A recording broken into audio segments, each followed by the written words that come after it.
देवळाली ते नाशिक दरम्यान overhead wire तुटलेली आहे। ओव्हरहेड वायर तुटल्याने मध्य रेल्वेची वाहतूक विस्कळीत झाली। मध्य रेल्वेच्या डाऊन मार्गावर ओव्हरहेड वायर तुटली। रेल्वेचं पथक घटनास्थळी दाखल झालंय। ओव्हरहेड वायर बसवण्याचं काम सध्या सुरू आहे। मात्र या प्रकाराने मध्य रेल्वेची अप मार्गाची वाहतूक कोलमडली।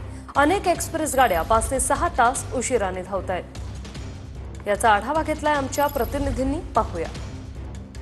नाशिक रोड रेल्वे स्थानक ते देवळाली रेल्वे स्थानकाच्या दरम्यान ओव्हरहेड वायर तुटल्यानं रेल्वे सेवेवरती परिणाम झालेला आहे। रेल्वेची वाहतूक जी आहे ती देखील विस्कळीत झालेली आहे। आपण जर या ठिकाणी बघितलं तर ओव्हरहेड वायर जी आहे ती तुटलेली होती। काल रात्रीच्या सुमारास या ठिकाणी ही घटना घडलेली होती आणि त्यानंतर आता रेल्वे प्रशासनाच्या माध्यमातून युद्ध पातळीवरती आपल्याला काम सुरू असल्याचं बघायला मिळत आहे। रेल्वेचे जे कर्मचारी आहेत ते आपल्याला ट्रॅकवरती या ठिकाणी काम करत असल्याचं बघायला मिळत आहे।